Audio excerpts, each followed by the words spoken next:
Hey guys, it's Megan. Welcome back to my home library. Today we are going to talk about, I've filmed so many videos, I can't even remember, I'm filming them all in a row, my 2025 priority TBR.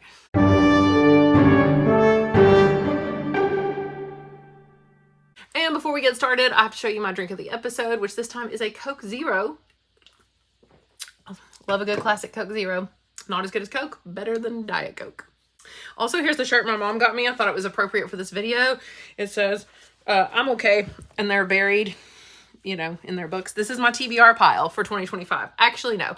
My 2025 TBR, priority TBR, is not insane. And so I just kind of want to show you, I've got books sort of like everywhere over here, but I just want to show you things I'm going to prioritize. First are physical books. I want to read a lot more physical books. So I am going to finish the two books I'm in the middle of, Perdido Street Station, Cloud Atlas. Finishing these two very, very soon. Gonna be 5 stars. Like, gonna be one of my favorite books of all time. Could be 5 stars, maybe, or 4, like probably pretty good. But this, one of my favorite books ever of all time. We'll talk more about it in other videos for sure, but I'm finishing those.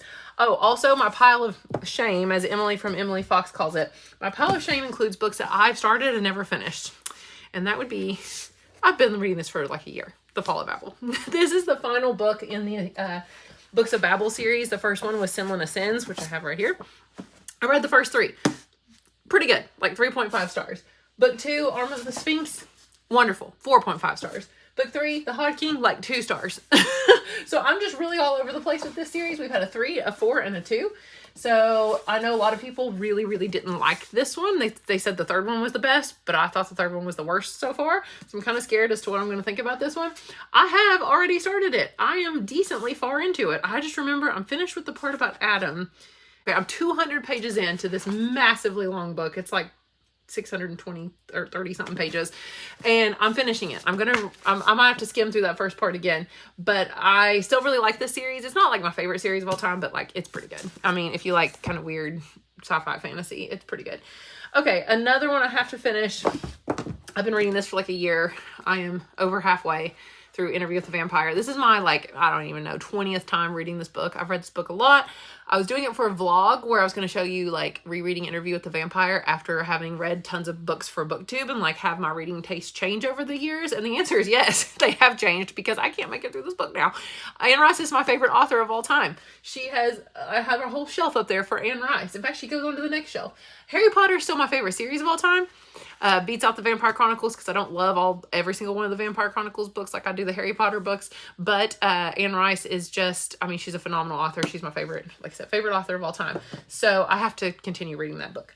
Now, as far as new books I've never read before, I'm going to try 2. I'll show you these at the same time. I'm going to try 2 like epic fantasy sci-fi books.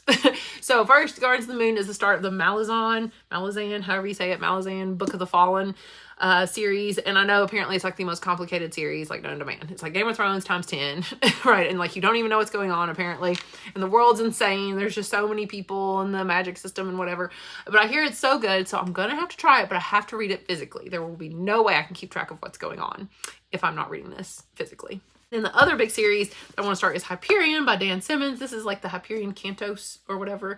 And I think it's mostly more like sci-fi, which I'm not a fan of old school traditional sci-fi. Is this old? I don't actually know. Is this like an old book? How old is this book? 1989? Okay, so decently old. Is that considered old sci-fi? I don't know if it's like not super, super old, but pretty old.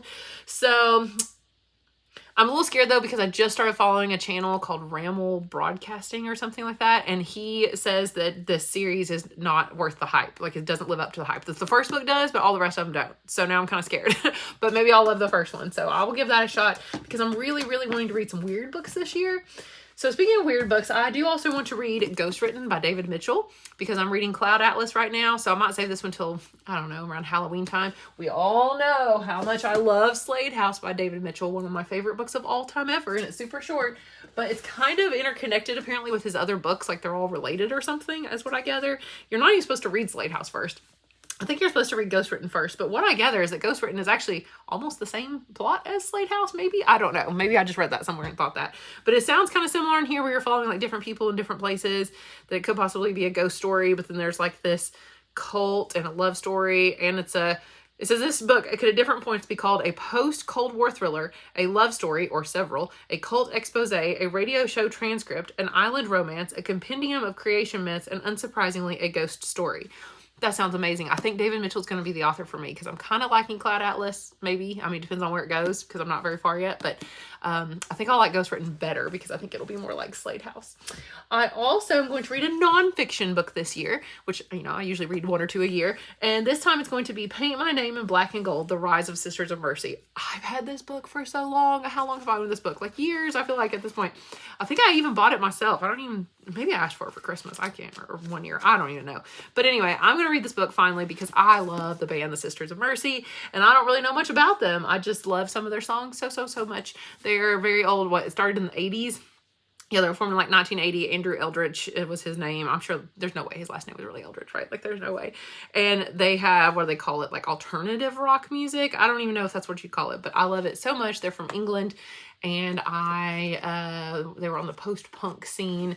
I wouldn't even say they're punk though. I don't even know. But anyway, I need to read more about them because I don't know much about the band, but I absolutely love their music. I am also going to try Special Topics in Calamity Physics by Marisha Pessel, saving this one for the fall. This is a really old copy because I loved Neverworld Wake and Night Film. I don't want to get them out. I'm too lazy, but they're back here. I liked Neverworld Wake's my favorite young adult book ever. Gave it 5 stars. Night Film gave it like 4 stars. Darkly, we don't talk about Darkly, the new book. We don't talk about it. But this one I think will be good too because it is also adult. So I think it'll be kind of similar to like Night Film. I don't really want to know too much about it. I just know it's like super psychotically long. Like 500 pages and there's a lot of words per page. So I'm going to try it this fall because I feel like it's a fall vibes kind of read. Speaking of fall vibes, there are 2 other books I want to read this fall that I'm saving for that time. And that is House of Leaves, third time's the charm, or else 3 strikes you're out, one or the other, because I've tried this book 2 other times and DNF'd it both times. So maybe if I can finally get past the part where I always DNF it, maybe I just skim the beginning or something. Some people say this is like a masterpiece and it's one of the best books like ever written because it's so convoluted and crazy because you're reading like a story within a story within a story within a story. But I just want to get to the cool parts. I want to get to these parts where like the pages are upside down and like you're like going mad, like going crazy and stuff because that's, you know, and they're sideways and there's like 1 page written in Braille and I mean the character like goes insane and stuff and like I want to get to that part so bad. I know what it's about. I know it's about a house that gets bigger. It's like bigger on the inside than it is on the outside and these mysterious like hallways appear and like chasms and whatever and I think like one of the kids disappears that lives in the house, but actually it's like about somebody who filmed a video about the house, but then there's something up with the video, and then somebody else tried to write a book about the guy filming the video, and then there's the author died or something, and then somebody else is picking up the book to finish writing it. So it's like a bunch of different people's stories. I don't know if that's all necessary, but it sounds like everything I would love. And I've heard about this book for years. I think it was really popular online before it ever got published in, you know, a traditional book. But it looks like I made it to page 86. That might be about where I made it to before. This is how much of this page is footnotes. Like there's a ton of footnotes and that is something I would normally really, really like. So I have got to give it one more shot. I think it's called Postmodern, which I remember when I took a class on literary theory and literary criticism for my English degree that I did not understand postmodern theory. I was like, what? So I'm pretty sure that's maybe why I don't like it because it even compared it on the back. Let's see. He's got a linguistic obsession. Like, I don't remember liking linguistics either. Yeah, he really likes, oh gosh, he even mentions Derrida, or is that how you say his name? Derrida? Is Derrida's theory on the sign. Oh gosh, it was like, oh, I remember reading about that. Yeah, about the postmodern stuff. Derrida. Oh my gosh, what was that? Oh yeah, there's stuff about like signs and the words are not really words, and I don't even remember. It was like so weird. Anyway, I'm scared of this book. But another book I'm going to read this fall that I'm not scared of is The 13th Tale by Diane Sitterfield. And I think this is a little bit older book. And I know it's been around a while. Yeah, 2006. I've heard about it for a long time. Just never really had much interest in it until more recently I've heard some booktubers put it on list of books to read like in the fall time. I don't know if it's exactly dark academia, but like kind of. I know it's about like an author. Yeah, and there's like, I don't know, secrets. I don't really want to know too much about it, so I don't really want to read this. But if it's about books and it's more, I don't know, more atmospheric than some of the books I have been reading in the fall time, then I think that this could be kind of cool. So I'm going to try it. We'll just see how it goes. Last physical books on the priority TBR is this series right here. This is the Troy Game series by Sarah Douglas. The first is what's it called? Hades' Daughter, then God's Concubine, Dark Witch Rising, and Druid's Sword. And basically the premise is that in this book, they live in ancient Greece, the main characters, and there's like all the, you just like learn about all their drama. It's like a soap opera set in ancient Greece. Then they're reincarnated in like the year 1050, like, and one of the main characters is William the Conqueror. Then they are reincarnated, like all the characters are reincarnated again in the time of Charles II, whenever that was in England. And then they're reincarnated again around the time of World War II. So and you can see it gets more modern. And I remember it gets so convoluted with like who's being reincarnated as whom. Some of their loyalties change. Some are good, some are bad, some change sides, some are morally gray, you know, that kind of thing. Who's in love with who. It's a soap opera, but like historical. And I don't even like historical stuff. I don't really like soap operas, but I really liked this. I've read it before, and I need to do a reread because it has been a long time since I read it, about, 20 years, something like that, a little more, probably like 17 years. And I want to reread the series. I just remember the first one's kind of boring and slow because it's just the characters just doing their thing. But it's once they get reincarnated as all these different people in different time periods in the other books that becomes much more interesting.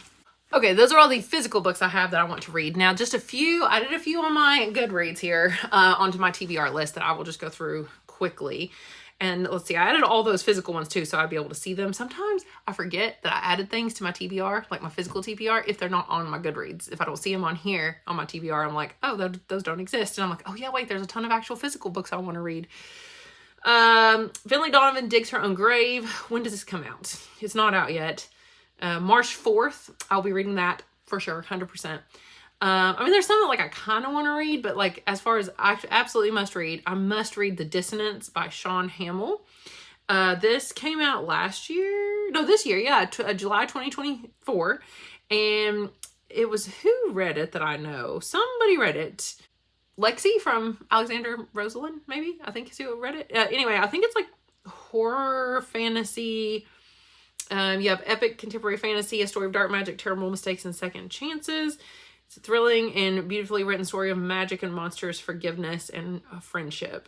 It's a modern fantastical horror. It just sounded really cool, so I'm always looking for something like that, and I think I should save it for the fall time. Sounds like a good October read. Oh, next, no matter what, very soon, actually, I need to read The Two Twisted Crowns by Rachel Gillick. And the only reason I haven't read it yet is because my library hold came due, and I kept like postponing it for the audiobook. And then I lost my library card. I had to get a new library card. And when I got the new one, it like canceled all my holds that I had previously had. So I don't even know how long the wait is going to be again to get this book on audio. But I really liked One Dark Window, which was the first. It's just a duology. And the first one surprised me. I gave it like 3.75 stars, way better than I expected. Left off on a pretty big cliffhanger, pretty big thing happening. So I kind of want to see how it's going to end, although I've heard that it's not as good as the other ones. It has pretty good ratings on here, honestly. A lot of people I follow are giving it really good reviews. 3 stars, 3 stars, 4 stars, 4 stars. And people I know, friends that I know have read it, 5, 5, 4, 3. Okay, well, my very best friend gave it like 5 stars, so there we go. Okay, I put Quicksilver on here because if I want a fantasy romance, inevitably I will want at least one fantasy romance, and I want to have a good one. So I'm going to pick this one because it has 4.44 stars on Goodreads out of 182,000 ratings. And Kayla from Books and Lala read it, and she actually really liked it, and she doesn't really like much romance. But it just came out December 3rd. 624 pages, so it's really big. Some people I know, actually Kayla gave it 4 stars. Somebody else I know gave it 4 stars. Anybody else I know read it? No, I think that's it. Oh, look, DNF. That's hilarious. So if I'm going for fantasy romance, though, I'm just going to try it. I don't really even know anything about it. Now, let's move on to the weird books. I think that's all I have left. Do I just have 2 left? Yeah, I only have 2 left that are on the priority TBR because I didn't want to be too crazy with how many books. I mean, I'll probably read about 50 books again this year. But how many have I already named? I mean, seriously. 15. I've already named 15, and then on here I named... Now I'm at 19, so 2 more, give me 21, and then that way I can have like 30 more that I can add throughout the year. So I want to read 2 weird books, and that's what we're going to end with. We're going to end with possibly, apparently, some of the weirdest books of all time ever, because I'm loving wherever I put it. The 2 books. Well, I guess the 2 books I'm in the middle of. I didn't count those, did I? Where are my 2 books I'm in the middle of? Oh, yeah, I did count those. Perdido Street Station and Cloud Atlas. I want something along those lines. So I'm going to read Titus Grown by Mervyn Peake because everyone says that it's super, super weird. If you look up Perdido Street Station, this book seems to be recommended in tandem with it. It's the Gormenghast series, written a very long time ago. I don't even know. It's like a really, really, really old book, apparently. But it is very odd. Apparently it's more about the city itself, with the castle, Gormenghast or something, more so than it really is the plot. So that's kind of what I want. That sounds good. And then that's really all I know about it. I think the second book in the series is called Gormenghast. Yeah. And then there's a 3rd book called Titus Alone. And then another one called Titus Awakes by somebody different though. So I'm not sure if the author died or what. But anyway, I'll learn more about it. I'm sure I'll figure out more about that. Now, the last book I'm going to read is something I'm scared of. I'm actually terrified to read this because everybody talks about how good it is, but how like weird it is and how harder it is to read. I don't know which one I'm more scared of, House of Leaves or this one or Gardens of the Moon. I'm reading lots of books I'm very intimidated by, but I'm going to try the Book of the New Sun series by Gene Wolfe. I just hear such good things. Everybody that talks about it does love it, but they warn you. Like everybody that talks about it's like, but beware, this book is so hard to read and understand. So the first book's called The Shadow of the Torturer.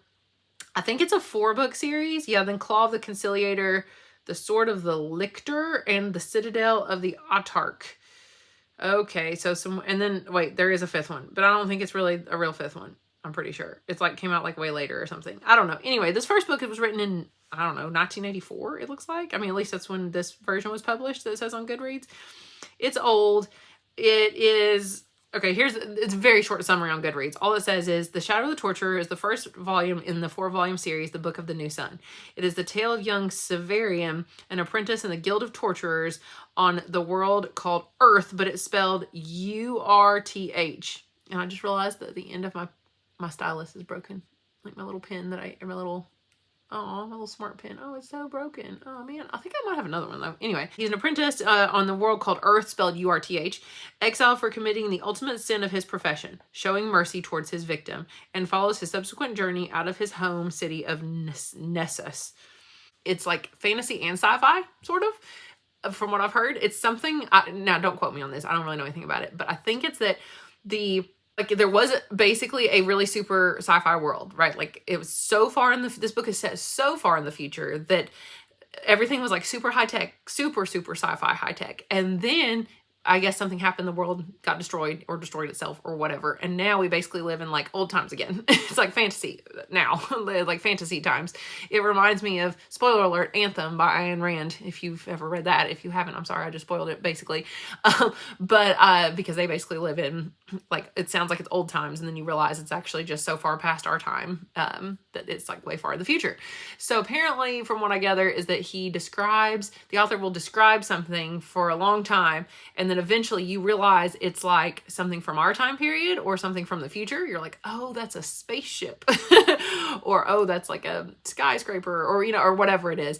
And you're like, oh, the characters don't know what that is because they've never been exposed to that, but we know what it is. So apparently it's really kind of confusing, which is why I guess it can never be adapted into a movie is what some people have said, because how could it be a movie if part of the genius of it and the intrigue and the mystery is like discovering what everything is? Like you would just see it and know what it is. Like it's all about him, the way he describes it, you trying to figure out like what stuff actually is. Anyway, I hear it's really complicated. Apparently it's definitely not for everyone, but you know what, it's on people's list of weirdest books and I'm going with it. I'm going with Gormenghast, Book of the New Sun, Perdido Street Station. Those are, I think, my top 3 right now to see if I can find some weird books that I like. So that was my priority TBR, about 21 books. Hopefully I can read 50 this year, so that gives me definitely some room to play with. Although every single time I put books on my priority TBR, I then just find other books and I'm like, nope, because I put those on a TBR now, I'm definitely not going to read them. I'm going to read these other books because they're new and shiny, so we'll see.